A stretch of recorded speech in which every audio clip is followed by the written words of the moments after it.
জামাইকে রান্না করতে দিয়ে এখানে খাবারের জন্য অপেক্ষা করা আমি।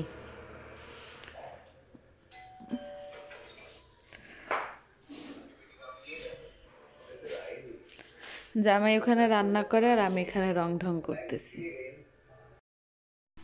একটা মানুষ যে আপনাকে অনেক বেশি ভালোবাসবে, অনেক বেশি যত্নে রাখবে, আর সেই মানুষটা নিজের হাজব্যান্ড ছাড়া অন্য কেউই হতে পারে না।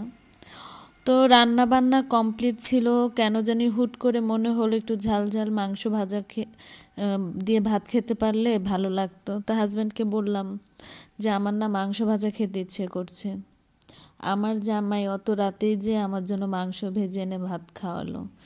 সত্যি খুব ভালো লাগে যখন এইভাবে কেউ নিজে আমার মানে কেউ যদি কেয়ার করে এভাবে, দেখবেন সত্যি খুব ভালো লাগে।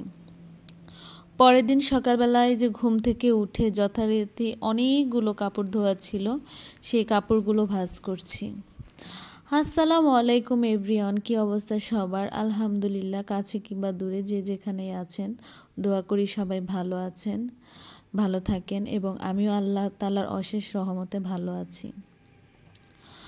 হাজব্যান্ড ওয়াইফ একে অপরের পরিপূরক, এবং দুইজন দুইজনের কাজটি যদি বুঝে একটু করা যায়, জানেন সংসারটা কিন্তু অনেক সুন্দর একটি জায়গা।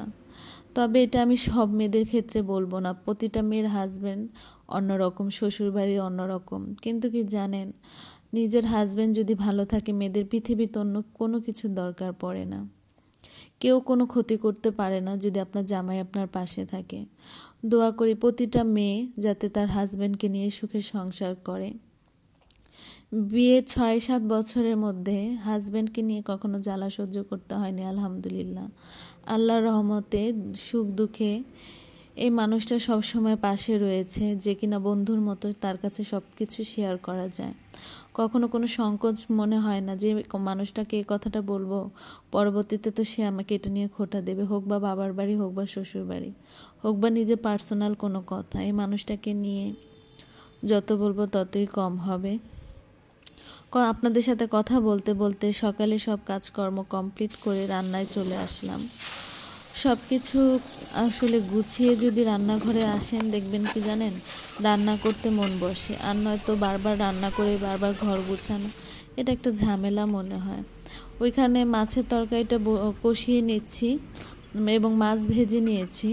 এখন লাল শাকটা সুন্দর করে বসিয়ে দিব। ইদানিং কেন জানি রান্না করতে ইচ্ছা করে না, রান্না করলেও খেতে ইচ্ছা করে না। এরকম মানুষের হয়, কয়েকদিন ভালো লাগে, কয়েকদিন ভালো লাগে না। তো এখানে আমার লাল শাক রান্না হয়ে গিয়েছে এবং আমার তরকারিটাও হয়ে গিয়েছে। যথারীতি ঝোল টুক যতটুক প্রয়োজন রেখে আমি সুন্দর করে মাছগুলো দিয়ে দিলাম, আর জিরা ফাঁকি দিয়ে নামিয়ে নিয়েছি।